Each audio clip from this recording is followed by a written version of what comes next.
Welcome back everyone, this is GTA Failer. In this video we tackle the second to last Joey mission in the game, Dead Skunk in the Trunk. I'll point out that this mission is missable and missing it could prevent you from getting 100% in-game completion. Make sure you do this mission before you do the mission called Last Requests, which is in some sense the culminating mission here on Portland Island. So the premise of this mission is that one of the Forelli brothers has been offed. He is an unknown member of the Forelli family, and we need to dispose of the body. It is currently in the trunk of a particular car, and we need to take that car to the crusher. Easy enough. So the thing that makes this mission challenging, or it's supposed to anyway, is that two of the living Forelli brothers are unhappy with what we've done to their relative, and so they are going to harass us and chase us and smash us and try to either destroy the manana that we're in, which would fail the mission, or flip the manana that we're in, or cause us to drive so recklessly that we flip the manana that we're in. As far as I can tell, the only way to fail the mission is to just let the manana get destroyed. So here's one of the two Forelli brothers, not activated unless you get into the manana or shoot at the Forelli brothers' car. Here's the other one right here. He doesn't care about us until we activate him. And these two Forelli brothers have made me miserable in this mission. So many times I have failed because they caused me to flip my manana, or they destroyed my manana by repeatedly bashing into it. But in recording this video series, for whatever reason, almost every time I tried this mission, they just drove away and left me unimpeded to go drive to the crusher. Like they should be smacking into me right now. And I turn around, I look back, nothing. I have no idea what's happening. This did occasionally happen when I was speedrunning the game, but I couldn't get it to happen consistently, so I had to take a different strategy just to make it so that I didn't get continually harassed by these two brothers. So here I can see one of them off in the distance there, so I'm going to go chase him. This is not how the mission is supposed to go. And I'm going to get close to him thinking that once I'm within his radius or his line of sight, then he'll aggressively come after me. He's here on the right. And he's close to me, and then he just drives off. What gives? I don't get it. I don't get it. I'll show you one attempt where they really do harass me, and I don't know how to make it so that they don't harass me in general. But anyway, first I think we'll check to see if this door is unlocked, and then we'll check the other door, and then I'm gonna shoot this guy once to wake him up. We'll shoot the car once. There we go. And that also wakes up the brother. As soon as one wakes up, the other wakes up. So at least this guy here is like still near me, interested in me, and not just driving off. Okay, so we got the other one coming from behind as well. So finally the chase is on. So this is what it looks like normally, with the two of them aggressively chasing me. Okay, so while they're chasing me, and head for the crusher, I will read from the wiki. Like I mentioned, the only failed state that I could see was the manana being destroyed, other than, of course, getting busted or wasted. Winning this mission, completing the mission, rewards you with $10,000 and unlocks the final Joey mission in the chain, which is called the Getaway. A couple of pieces of trivia here about this mission. The Forelli brothers' corpse, you can see it in the trunk here. I'll show you a better view of this corpse, but apparently that body is the same character model as a Leone family member in St. Mark's. And then the name of the mission is Dead Skunk in the Trunk, is a possible reference to the movie Goodfellas, which involved the protagonist, Henry Hill, and his fellow mafia members exhuming the decomposing corpse of made man Billy Batts and transporting it in the trunk of Henry's car.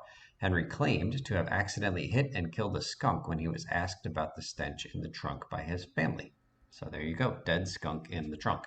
And again, from the wiki, Billy Batts was played by Frank Vincent, who voices Joey's father in this game, Salvatore Leone. Mafia 2, another game, has a similar mission where the player has to take a wanted taxi with a corpse in the trunk to a junkyard and crush it. If the taxi is spotted by police, the player will immediately attain a 2-star wanted level and need to lose police before getting to the junkyard. All right, that's pretty cool. Okay, so that is how we pass this mission. You can see the $10,000 reward.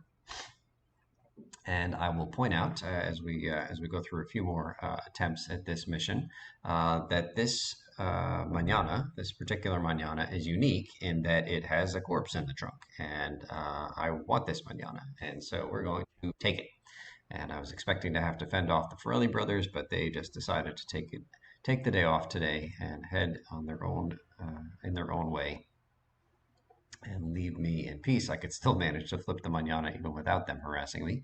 But we're going to try first the standard thing, which is to put this manana in the safe house garage and then blow it up in the safe house garage, which would fail the mission because you can't wreck this manana. And then I would let the garage heal the manana. And it turns out that didn't work. I tried it 3 times actually, and the same thing happened every time. So first you will see me fail the mission by tossing a grenade in here. So that is going to happen as expected. And then when I go back in to see the destroyed manana, and then I'm going to heal it by opening and closing the garage door, I'm expecting to see a destroyed manana. Instead, I see just a few spare parts. So I knew it was gone, but I just decided, what if I try a couple times to open and close? What if we run a little bit away? Will it respawn here magically? No, it did not. Okay, so we're going to try a different method here to fail the mission. So you can see again how easy it is to flip this thing. I wasn't even being chased there. So we'll fail this in a way that we've seen us fail a mission before, where we wanted to keep a vehicle alive, and that's the water.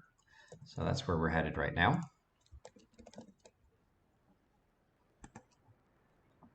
And then we'll take it back to the safe house garage, which will allow us to store it and save the game because we will have failed this mission. Okay, a couple more things from the wiki. The last bits of Joey trivia that I didn't get to last video. In some PS2 versions of the mission, Salvatore's called a meeting, which we haven't seen yet. Joey wears his garage coveralls when meeting Salvatore, while in the PC and mobile version, he wears a black Leone suit. So that's what we're going to see. We're going to see him wearing the standard suit instead of his normal garage coveralls. And then finally, again from the wiki, throughout his missions, Joey can be seen working on a BF injection, and after the Portland missions are completed, the vehicle will spawn outside of Misty's apartment in Hepburn Heights, presumably a gift from Joey. How sweet. So we did see that that BF injection in a few different cutscenes, and then when we were illegally inside of Joey's garage a couple of times, it was there, but it was fake. It's not real. We couldn't drive it away or anything. So we do need a BF injection to complete the import-export garage on the third island, but it has to wait. As far as I know, we can't do it until, like the wiki says, we finish some late Portland missions. Okay, so here is the special manana. I'm trying to break open the trunk for you so we can get a good look at the corpse of the Farrelly brother inside. And I'll also point out that there's some blood on the trunk, on the back part, like right below the trunk, by the taillights. So there you go. Poor guy, lots of blood in there. He was well dressed and everything. And so here we'll throw it back in the garage and we'll heal it. And then the trunk will be repaired, but he's still in there. From what I've read, if you make this vehicle like damage proof, here I'm going to show you the blood on the back. So a couple of spots where it's pretty prominent. If you make the vehicle damage proof, kind of glitching it so it has no collision detection and then restoring it in the garage so it has collision detection, but it's damage proof, then apparently it loses the special corpse property.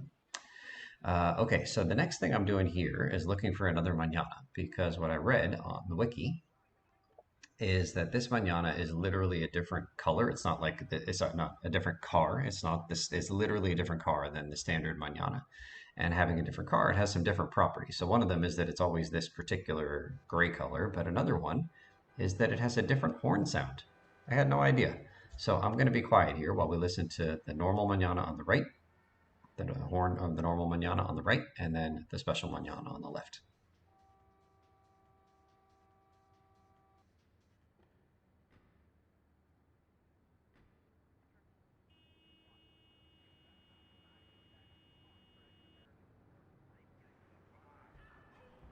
So there you go. Special horn manana, have to have it. That's awesome. Okay, so I'm just reloading. The Manana is safely in our garage here, and as usual, we need to transport it over to Staunton because this garage doesn't have room for the future unique vehicles that we're going to save over here. So just driving it over to my favorite kind of glitchy tree in the hopes that we can get this Manana to glitch through the ground and land perfectly on the tunnel right below us. Took me a while to find the right spot. I'm going to do a massive cut here. I think it took me like 8 minutes, but eventually I figured out where I needed to be. And as soon as I was in the right spot, it went down. It sank like a stone. So here's the cut, and then once we get it right, it's just going to fall. Not even a slow elevator like with the secure car.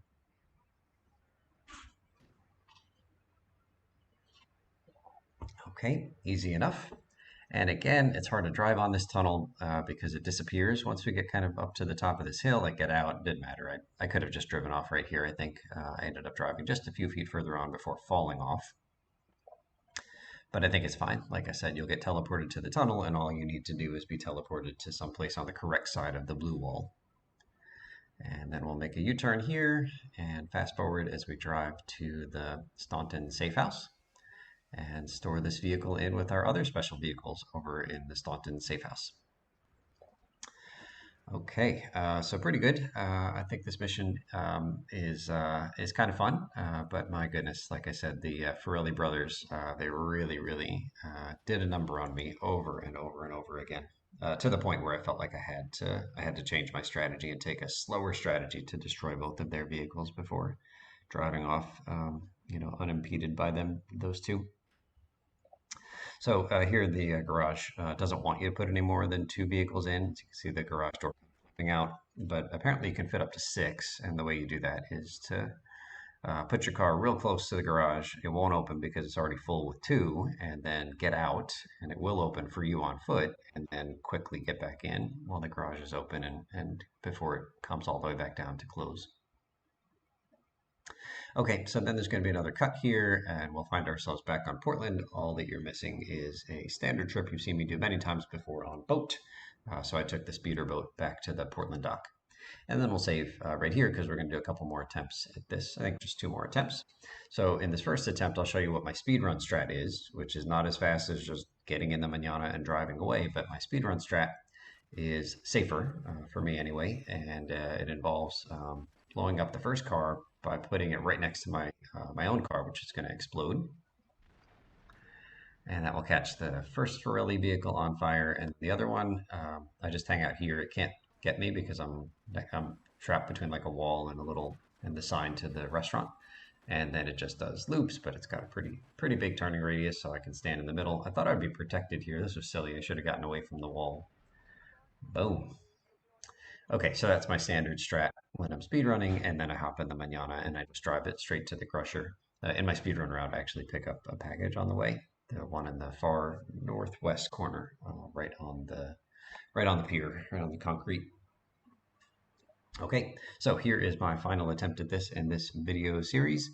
Um, and I'll point out something I never recognized when I was playing this game repeatedly, speedrunning the game, is that you get a cash bonus for each of the Farrelly cars that you destroy if you choose to destroy them. You don't need to pass the mission, but if you do, you get more money than you would get for a typical car being destroyed. You get the typical cash for a car being destroyed, which is a few $100s. I don't know what the formula is.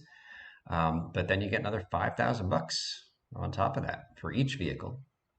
Okay, so we're going to be pyromaniacs here in this final attempt. So first we got to wake them up. We'll hit them with one shot of the sniper gun. And that wakes up both of them. I guess they've got some walkie-talkies or something, right? This is before smartphones. Okay, and we're just going to use some Molotovs here and eventually catch this one to my right on fire. The one on the left is just going to flip himself over. I had nothing to do with that, but we're still going to get the bonus. All right, so look at the cash, 31,000. And then the other car flipped over, and now we're at 36,000. So a $5,000 bonus. Fire truck is going to come in. It's not going to matter. And there it is, that one flipping, but I think we're going to catch it on fire. That's going to be the explosion. 36,000 cash going up to 41,000 cash. So an extra $10,000, which is equal to the reward, like the actual reward for beating the mission, regardless of whether or not you destroy these Pirelli vehicles. Okay, so here we're just going to, in double speed, play through the rest of the mission. It's quite straightforward once the Pirelli vehicles have been eliminated. I did want to bring this to the pay and spray just for kicks to see what would happen, and that's when I discovered that the car is always silver, does not change color from one mission attempt to the next, nor does it change color when you bring it into the pay and spray. So we'll do it a few times just to really show you that that the color stays exactly the way it is. I don't even know if we got charged. Maybe you'd have to go back and take a look. It didn't seem like we got charged $1,000 for bringing this vehicle into the pay and spray. And then the last thing that I'll demonstrate here in this mission is that you don't need to wait around for the car to be fully crushed. We've already seen it in this video already. And so we're just going to drive off and head back towards Joey, which is where we'll do the last mission in the next video. And then you will see me do one other thing in this video, and that's just some file management. And I'm going to show it to you, even though it's not the most exciting thing, but I'm just going to get my saves lined up in the right order. I mentioned in the last video that I did some file management stuff off video. And my new plan with all the file management is to make a save for every single, that would allow me to start any mission anytime I wanted to. And so I'm just getting the different Joey saves in order. And so like the first mission here, it says the wife. That was the last Marty Chunks mission and allows us to, not allows us, but it's in a place where we could just then do the first Joey mission. And then Mike Lip's last lunch is the first Joey mission passed. And then we could open that save file and do the second Joey mission. It's all terribly exciting stuff, I know. Thank you so much for watching, and we'll see you real soon.